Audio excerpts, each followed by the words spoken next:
What is up, guys? I know it's been a little while, but college will keep you busy. Either way, I don't know if you guys have noticed, but a little ban list dropped the other day that either banned limited, semi limited, or unlimited 25 different cards, all culminating for the 25th year anniversary. I wonder if that was intentional, guys. Either way, it was a really big ban list, and because of this ban list, I actually now have a deck that is probably near and dear to a few of you guys' hearts, but is also near and dear to many other people's hearts that I never got a chance to play. When I started playing this game, it was approximately the very tail end of 2019. So, because of that, my first chance to play the game came right after a very specific card actually got banned. So I was never able to play Sky Striker Orcust, and that's what this is. So we're going to go through this list, a few test hands, and actually I'm here to ask you guys for some help and pointers, since I actually don't know how to build the deck. So to start, we're going to go with this very basic build that has been treating me well through a little bit of playtesting against Fire Kings mostly. So of course you have 3 Gears Soooo, the best normal summon for this deck. And then we're going to have 1 Brass Bombard, 1 Wander Wand, or World Wand, 1 Nightmare, 2 Symbol Skeleton, a single Babble. We need, of course, Armageddon Knight and Dark Grepher, 1 Crescendo, and the Harp Horror. And then I'm missing this, but I also need the Orchestrated Return, which we'll be playing at 1 of. This is just the Orcust engine. It's pretty much, that's how it's always going to be. And this is how you play it, of course. And so you have your 3 targets for Galatea, so that you can make sure you're doing something with her every time you get the chance. Symbol Skeleton, I have felt through my rendition playing the game that this is actually one of the most important cards in the deck. Because this is where you get most of your interaction. You set it up with the Babble, and Symbol Skeleton then really turns you, or makes it so you've got quick play, non-target sending, which is really powerful. And that's not all it can do, but that's obviously what you want to try and do with it. Alright, and for engine number 2, could be anything, surely. We have Sky Striker. So, we've got 2 Engage, and this is 3 Widow Anchor, but I'm missing the 3rd. Don't ask me how that happened. And then I've got the Shark Cannon.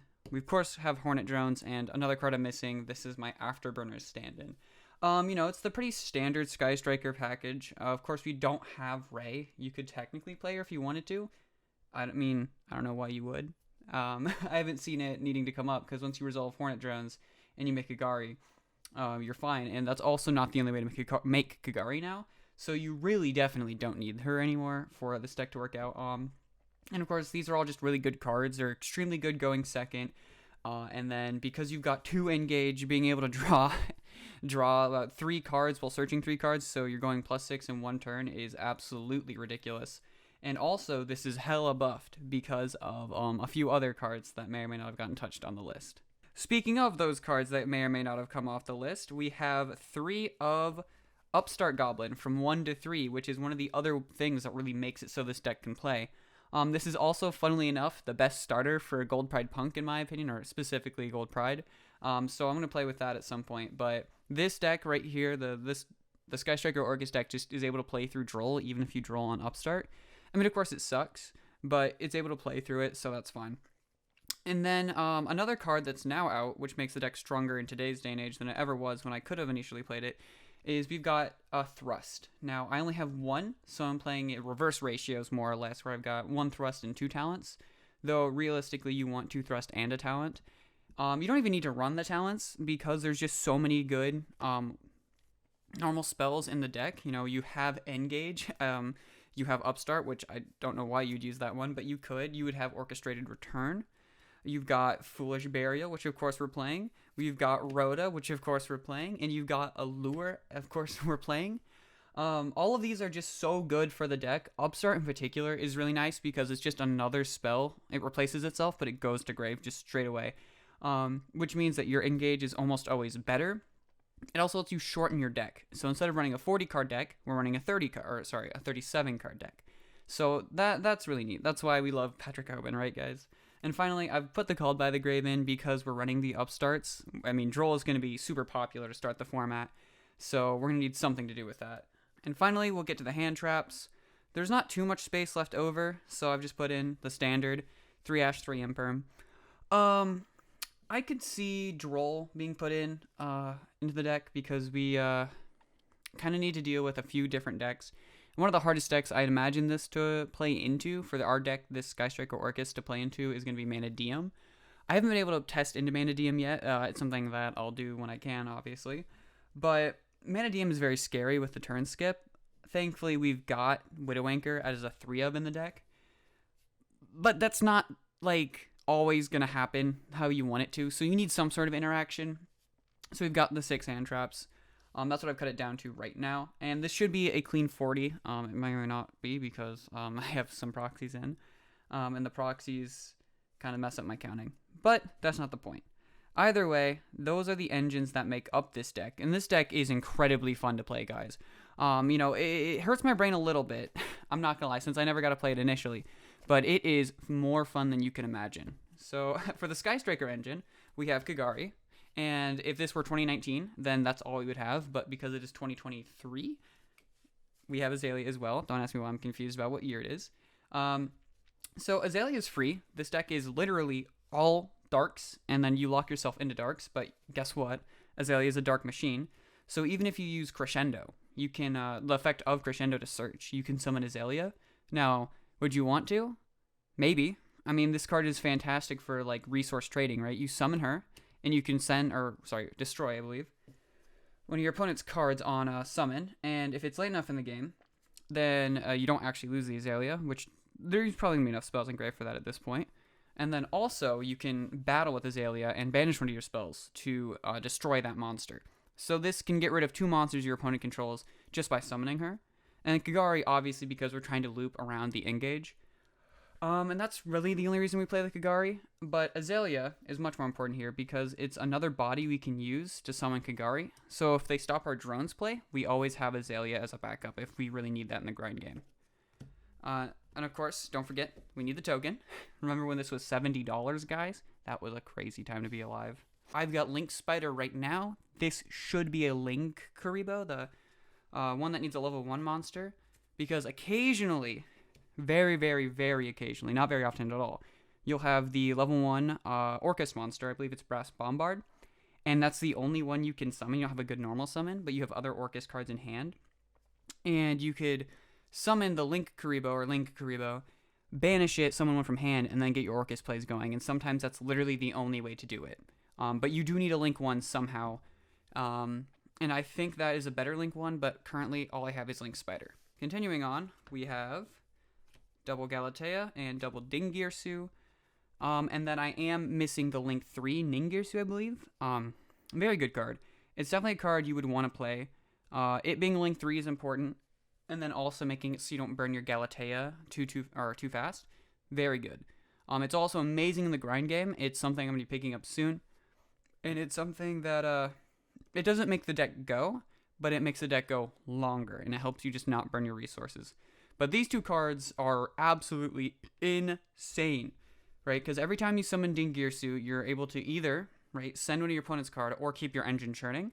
And Galatea is also very, very important. They pretty much have to Imperm or Valor here because you can't Ash Galatea. Because Galatea will put back one of your banished cards. Fun fact, it's almost always Harp Horror. And then you're setting an important card, whether it be Babel, which you then immediately flip, Orchestrated Return, which again, you can immediately flip and draw 2, or if it's Crescendo, a Counter Trap, which is ridiculous. That banishes, by the way, so that's also very good into Fire Kings.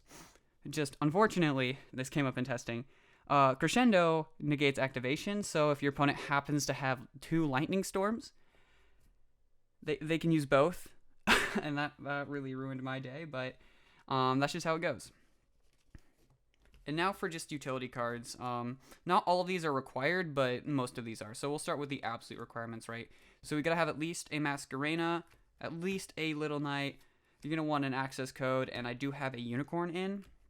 And now for the optional cards, we've got the second Little Knight. We have a Zeus, we have a Typhon, and I have a Dark. They all are, they're all important, and they all come up at different times. So it's hard to say I would cut any of these. And given that the only deck I've played into is Fire Kings, I would technically cut the Typhon because Fire King never goes into their extra deck. It's really annoying. But I could see this becoming or being extremely important. So that's some like these are all really just utility cards, more than anything else. Like you could cut down on them, but it wouldn't be worth it because what these do for you is just offer you more lines of play, alternate ways to play. Um, but it doesn't like reinforce your loop, right? So I mean, if you wanted to, you could certainly cut a Little Knight and then play a third Galatea. But having two Little Knights is pretty nice, especially when you churn through your extra deck the way this deck does.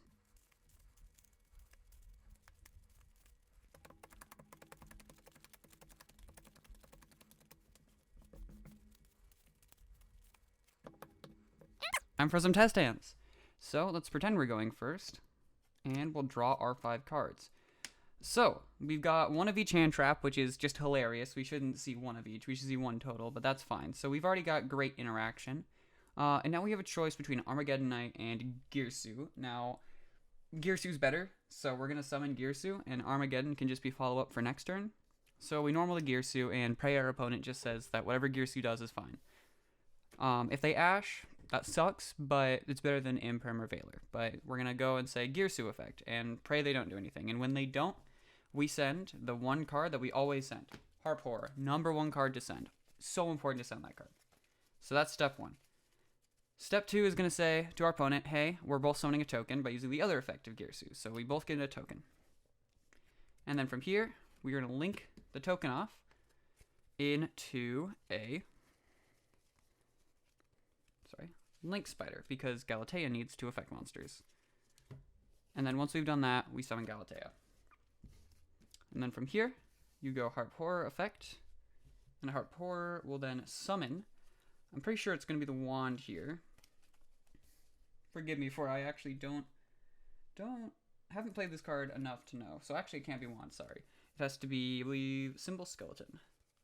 So we go and find our Symbol Skeleton. There he is, summon it out. And then we can Galatea's effect. We're going to then target our Harp Horror, right? We're going to put it back in deck, and we're going to set. And so you've got 3 choices here. Given our hand, we only have 2 choices, right? Because none of these cards are Orcust monsters. So getting Orchestrated Return doesn't do anything for us. So instead, we get to choose between Crescendo and Babel. So in a blind state, I think if you're in like game 1, then I think it's correct to go Babel. And if you're in game 2, you probably want to go Crescendo because your opponent might be citing blowouts in back row, or not back row, just blowouts, evenly, Lightning Storm, Regeki, Duster, stuff like that.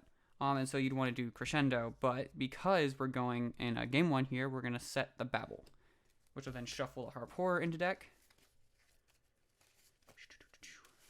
And then we're going to go ahead and activate the Babel. And then from here, we've got a few choices. And then since we didn't go with the Crescendo, we're free to not have a Galatea on board. One of the other cons of using Crescendo is you have to have a Galatea. It could be Ningirsu, the Link 3. You can also have that one out, but you have to have an Orcust Link monster, and I just don't think we're gonna have that. So what we're gonna do here is go for a Link play, because we already shuffled our banished machine, so there's no real purpose in summoning the. Actually, no, I lied, guys. First, we will actually summon the. There he is, Dingirsu, right? Because we need to get the Ding into graveyard. And so now that we've done that, we're going to make a Link 2. Which we also couldn't do with the Galatea because Masquerena needs non-link monsters. And so from there, we've got the Masquerena set up. We have a Widow Anchor, and we have an Imperm with Ash and Armageddon for the follow-up. And then when it's our opponent's turn, we'll wait till we need to, and we're going to use, whenever we feel like there's something we want to remove from their side of the field, we're going to go ahead and Symbol Skeleton out the Dingirsu, right? And we're going to send whatever we need to.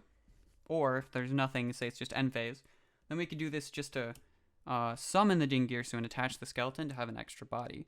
But we're probably doing it to try and stop them from having stuff. And then this turns these two, the Masquerena and the Dingirsu, into one of our... Well, you could do Azalea. It'd be wrong, but you could. To a Little Knight. And then, of course, Little Knight does Little Knight things. It's crazy. So that's just a really normal hand. Nothing too crazy about it. But yeah, I think this deck is incredibly fun, and extremely rewarding if you get towards mastering it, which is something I haven't done, but as I've gotten a little bit better, it just feels so much fun to play. Um, that being said, I'm also here to ask for suggestions because I know there are people who are much more experienced with this deck than I am.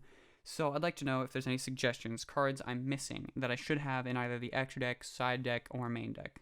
I mean, I didn't provide a side deck, but cards that are worth citing. Like, should I be citing really strong go first cards like Judgment, or should it be stuff that makes it more flexible, like the Sky Striker card that removes back row, or a multi-roll for if I need to go into a grind situation? Um, yeah, I just want to hear some feedback. If you guys would please let me know. This deck is really new to me, but it is so fun. I'd also suggest this to anyone who just kind of wants to have fun playing this game. I mean, that's my plan for this next format. I got my invite, so I don't really need to take it too seriously, and there's not really any events going on anyways.